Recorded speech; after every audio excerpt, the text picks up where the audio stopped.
26 विधानसभा चुनाव का ऐलान हो चुका है। सभी विधानसभाओं में बिहार, गुजरात, हरियाणा, महाराष्ट्र, झारखंड, हिमाचल प्रदेश, राजस्थान, तमिलनाडु में उपचुनाव होना है। सभी 26 विधानसभा पर उपचुनाव होगा। लोकसभा चुनाव 7 चरणों में होंगे। वहीं अरुणाचल प्रदेश में 19 अप्रैल को विधानसभा के चुनाव होंगे। चुनावों के नतीजे 4 जून 2024 के दिन आएंगे।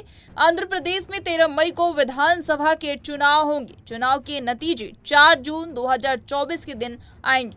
लोकसभा का चुनाव 7 चरणों में होगा। 19 अप्रैल को पहले चरण का आगाज होगा और 7 चरण के मतदान के बाद 4 जून को चुनावी नतीजे आएंगे। पहले चरण का मतदान 19 अप्रैल को होगा। इस दौरान 21 राज्यों के केंद्र शासित प्रदेश में वोटिंग होगी।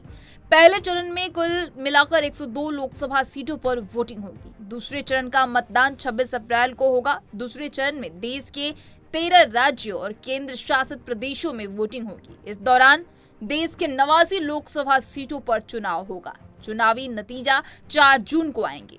वहीं तीसरे चरण में 12 राज्यों और केंद्र शासित प्रदेशों की 94 लोकसभा सीटों पर वोटिंग होगी। तीसरे चरण की वोटिंग 7 मई को होगी। चौथे चरण की बात करें तो यहां 13 मई को वोटिंग होगी। इस दौरान देश के 10 राज्यों और केंद्र शासित प्रदेशों में 96 लोकसभा सीट पर वोटिंग होगी। अब इसी के साथ आपको बता दें कि देश में लोकसभा चुनाव का तारीख ऐलान हो गया है। 7 चरणों में लोकसभा चुनाव होंगे।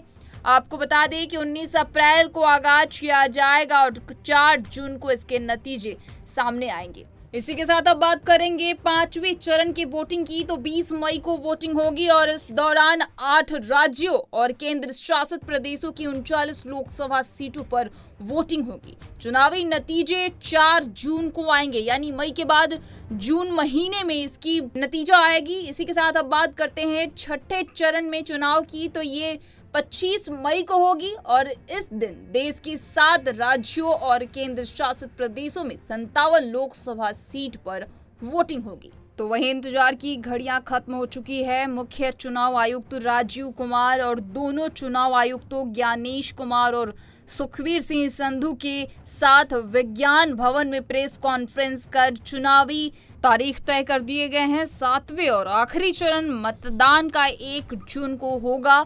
आखिरी चरण के दौरान 8 राज्यों और केंद्र शासित प्रदेश में वोटिंग होगी। इस दौरान लोकसभा की 57 सीटों पर वोटिंग होगी। तो इसी के साथ चुनाव की डेट भी सामने आ गए और सभी का इंतजार भी खत्म हुआ। अब आचार संहिता को भी लागू कर दिया जाएगा और इस तरह की तमाम खबरों से रूबरू होने के लिए punjabkesari.com को लाइक, शेयर, सब्सक्राइब करना न भूलें। धन्यवाद।